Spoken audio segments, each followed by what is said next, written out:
Kael Draven grew up in a modest home in the quiet town of Willowmere, where the scent of pine lingered in the air and secrets hung like morning mist.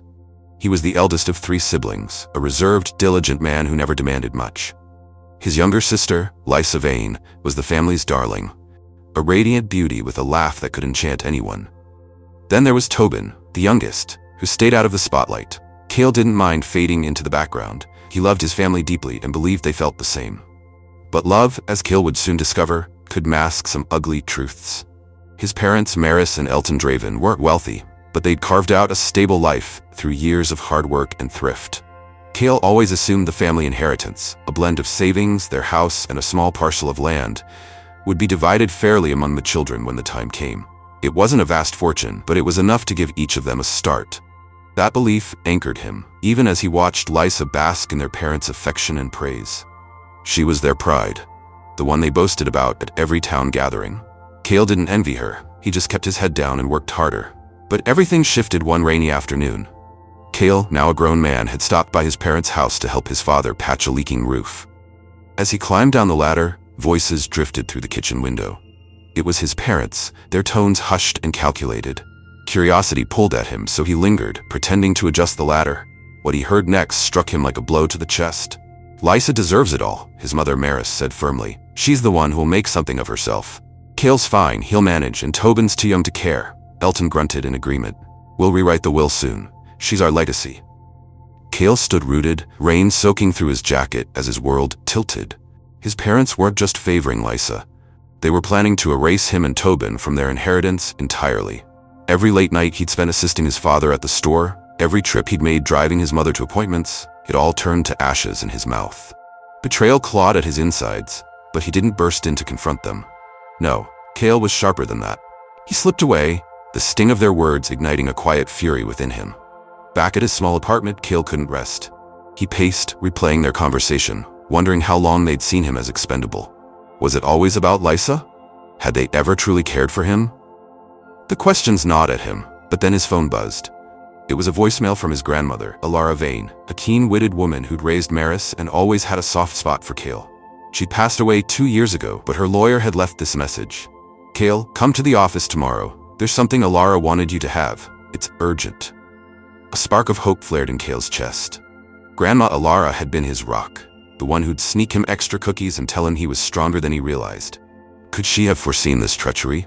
He barely slept that night, torn between grief over his parents' scheme and anticipation for whatever Lysa had left behind.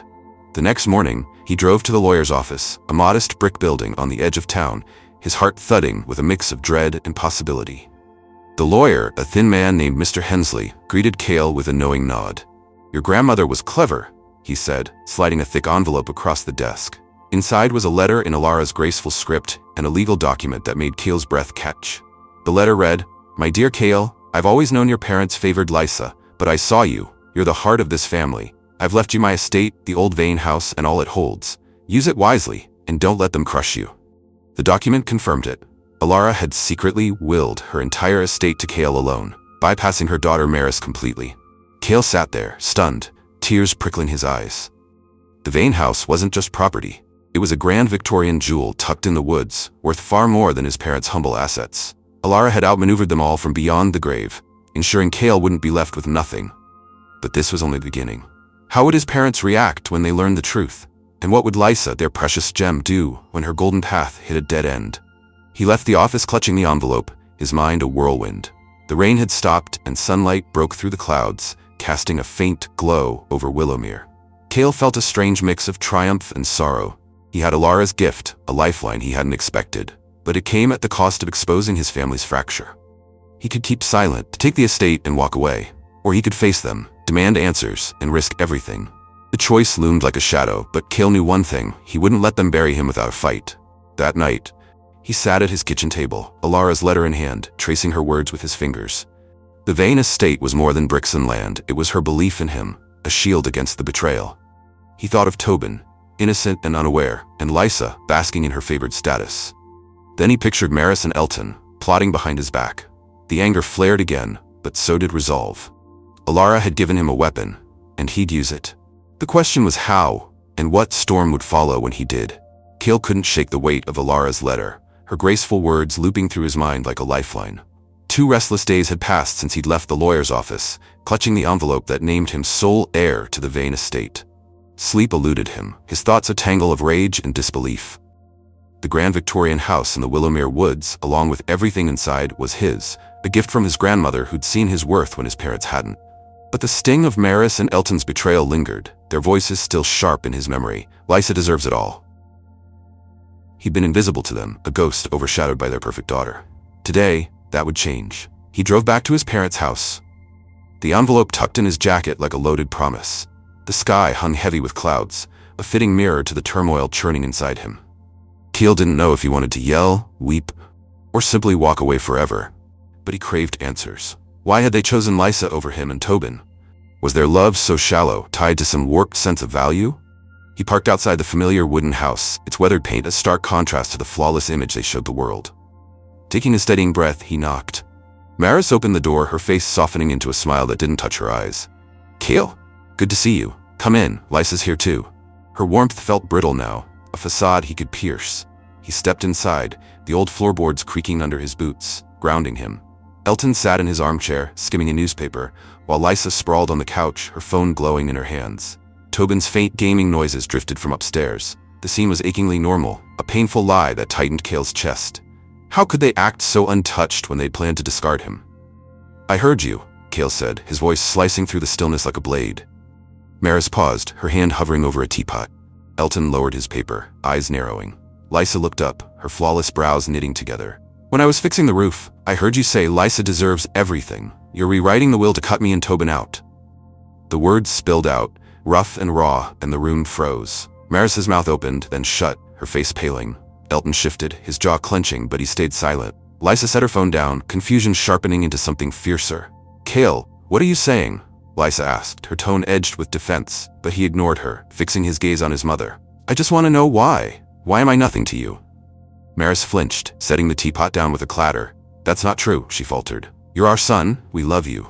Her words sounded hollow, and Kael shook his head. "Love doesn't mean wiping me out of the family. I've worked hard, I've been there for you, and you're tossing me aside like garbage."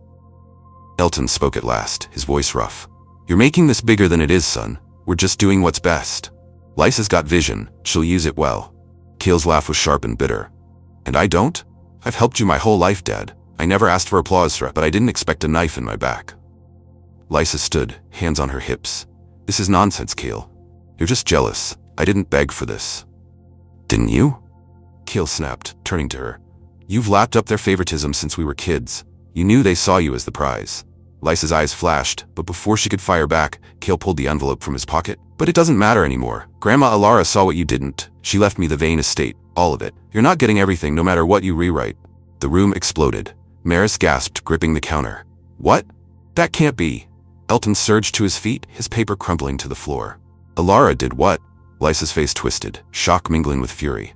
"You're lying. That house was meant for Mom."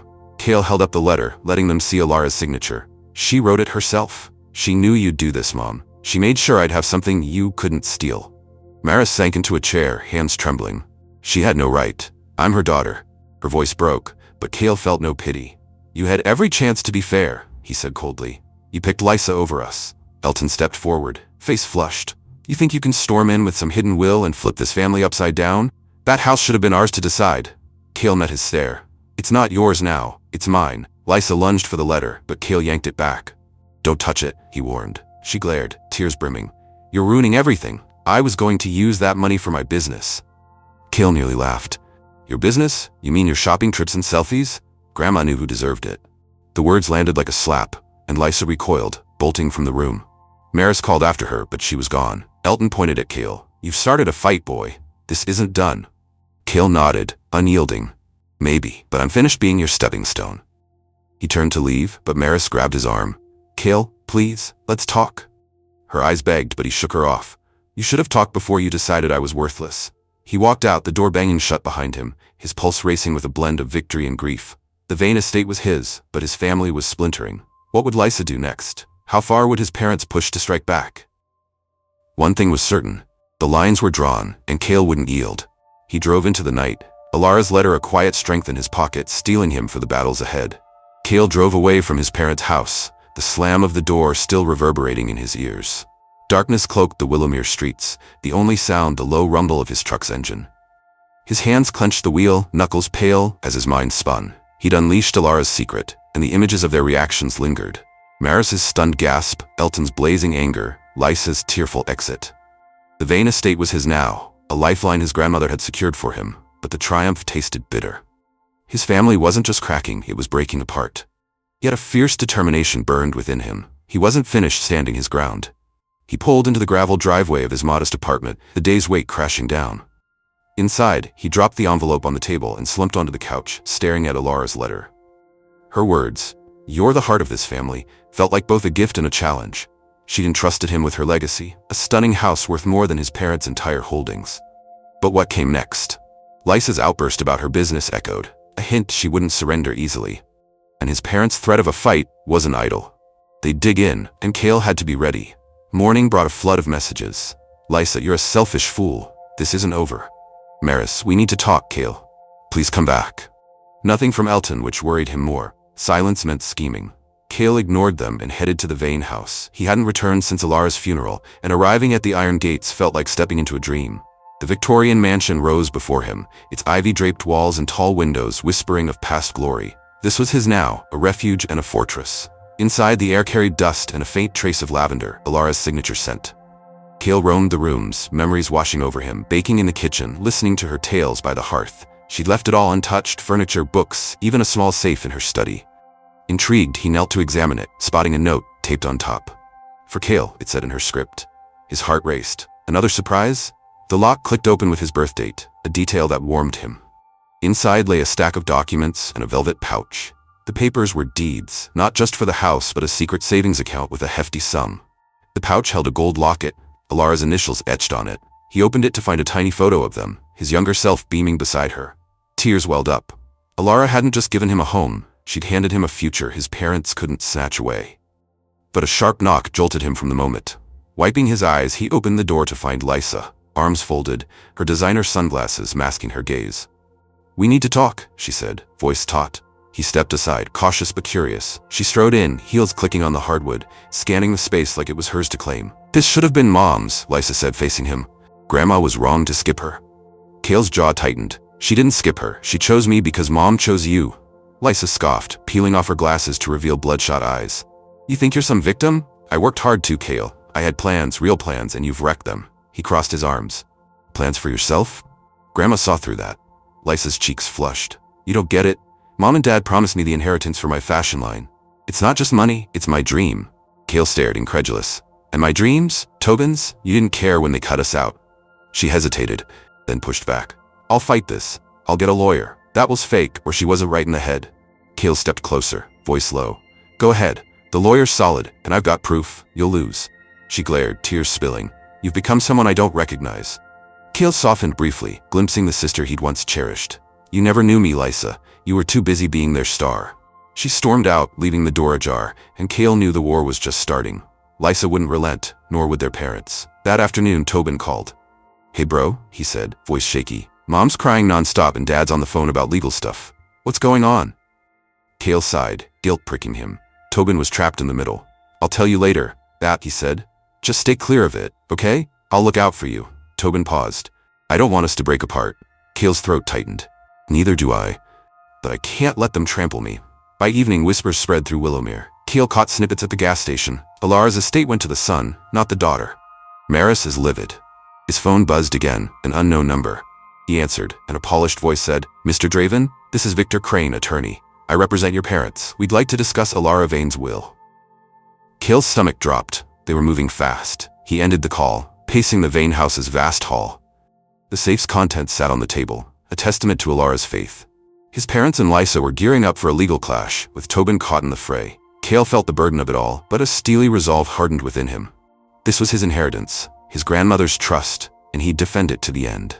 The fight Elton had warned of was here, and Kael stood ready to meet it. Kael stood in the sweeping hall of the Vane house, the lawyer's call still ringing in his ears. Victor Crane's polished tone had carried a quiet menace, signaling that his parents and Lysa were ready to haul this battle into court. The safe's treasures, Alara's deeds, savings, and locket, lay scattered across the table, silent proof of her belief in him. Outside, the Willowmere wind wailed through the trees, echoing the storm in his heart. He'd claimed his inheritance, a victory born from his grandmother's foresight, but the war wasn't won. His family would claw back what they could, and Kael knew he had to brace for the fight. The next morning, he met Mr. Hensley, Alara's lawyer, in the familiar brick office. Hensley leaned back, peering over his glasses. "They'll argue Alara wasn't sane," he said, tapping the will. "But she was razor sharp, and I've got witnesses, doctor's notes, the works. They've got nothing." Kael nodded, relief tangling with unease. "What about the cost?